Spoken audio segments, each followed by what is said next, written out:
Well, he comes down the aisle, and you could smell him across the room, and he sees us and comes directly to our pew.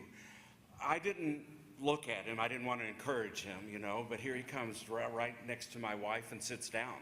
I mean, sits down right next to her like she's his best friend. I don't know, something about that just didn't sit well with me. Get it? Sit well. George, this is not funny. I was very uncomfortable. I know, I'm sorry. We do know him, of course, from our streetwise ministries here at Rockwell Baptist Church, and he's not quite all there, and he was probably hungry. Well, yeah, we know him, but we're not his buddies. I mean, he can't just come up and start talking to us like we're on the same level or something. Well, we don't really know where he's coming from. Maybe he is smarter than us. Oh, right, and that's why he's on the streets. I mean, didn't he tell you his life story when you fed him lunch last week? He said he had family in South Carolina and an ex-wife, and that he used to be a professor at the University of South Carolina, something about biophysics or English literature, I think. And that's probably not even true. I mean, I don't mean to be cruel. I want to help them lead better lives, and I want them to come to Jesus. I just don't know how to talk to them. I mean, I really can't identify with them. I mean, how do people get to this point? Well, what do they want from us? I mean, I just don't know what to do with this guy.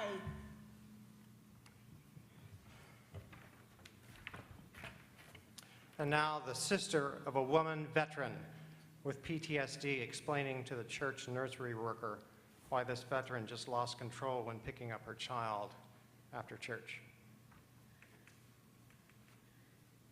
I'm so sorry, Mrs. Blaine. I just turned to say hello to someone, and when I heard all the commotion with my sister Connie demanding her daughter, I know. I do understand how frightening it must have been for you. I'm so sorry, Mrs. Blaine.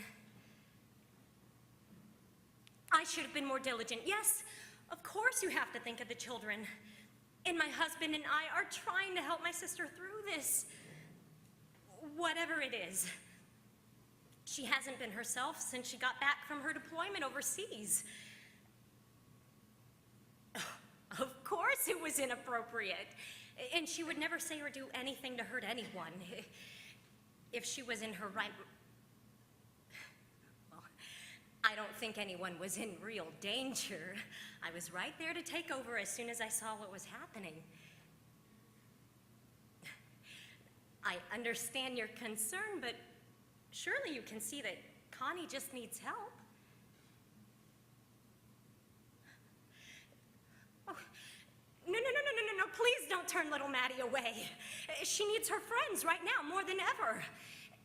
We'll make sure that Connie doesn't come near the children's center, but Mrs. Blaine, Maddie is not the problem, and...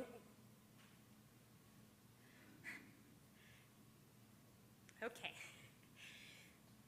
Thank you for your prayers.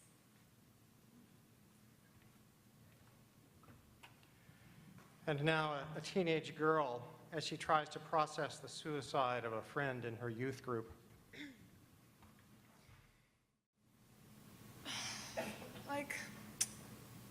Church really hasn't been the same since Eric killed himself, And, well, it's not like I knew him really well. He was always just this guy that was in youth group sometimes and then not.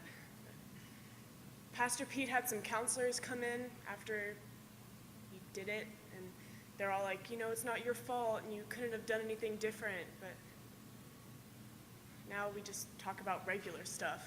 It's like it never happened. I don't know, it's just weird.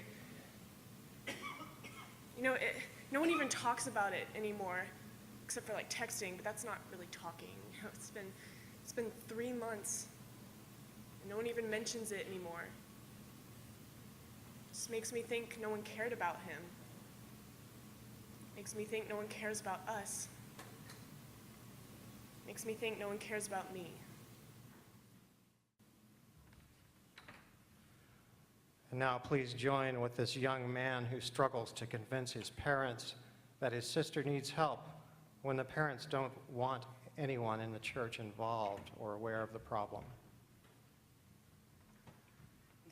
Don't cry, Mom, please. I don't know what to do either, but we need to do something. I know Annie sounds okay on the phone right now, but that's right now. At any moment, that could change. And you know that her mood swings are dangerous, not just for her, but for Kimmy too.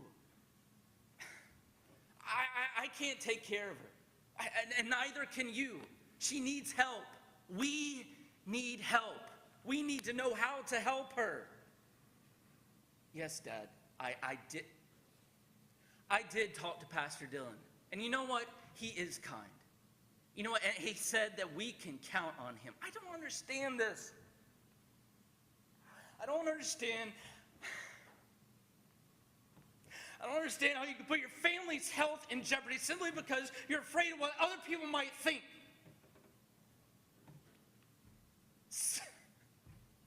So we're not perfect. So our family has mental health issues. So what? You think a neurological disorder is any less acceptable than your heart condition? Or Mom's rheumatoid arthritis?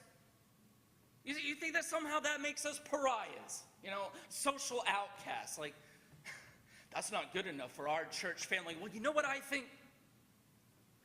I think that Jesus doesn't see a difference.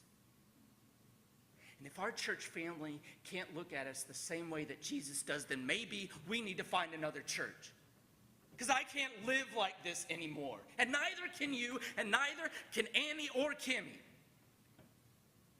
Then what the heck are we supposed to do?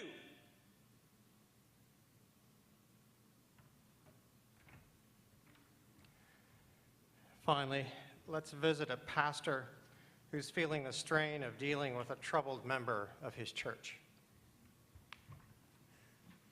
Jim, I don't like this guy.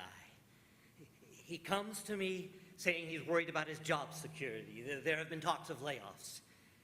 He's naturally worried about his taking care of his family, and he doesn't want to worry his wife, so he hasn't told her. I asked him to pray for security and peace and wisdom and trust God. Then I pray for him and he leaves. The next day he's back. His wife is leaving him. What? Yesterday his wife doesn't know anything, and today she's leaving him? I always thought she was a stabilizing force in that family, a good mother and an attentive wife. I know she's real good with her 6th grade girls in Sunday school. Then he's talking about his wife and how she's really just fed up. And he knows he's no good, but he just can't stop. And I get this terrible feeling in the pit of my stomach. I don't know what he's going to say, but I know it can't be good. Then he asks me if I can promise that everything we say in that room is confidential, that I can't share it with anybody. Jim, it took everything that Jesus could give me to stop me from walking out that door. I didn't want to know. I don't want to know. I don't know what to do. Jim, his wife says he's touching their little girl, and the guy's not denying it. He's a deacon in my church, for heaven's sake. I know he came to me for help. I know he's asking for help. And I know he trusts me to keep his secrets. And I know Jesus loves him, but I do not. I can't breathe. Oh, my stomach. What do I do?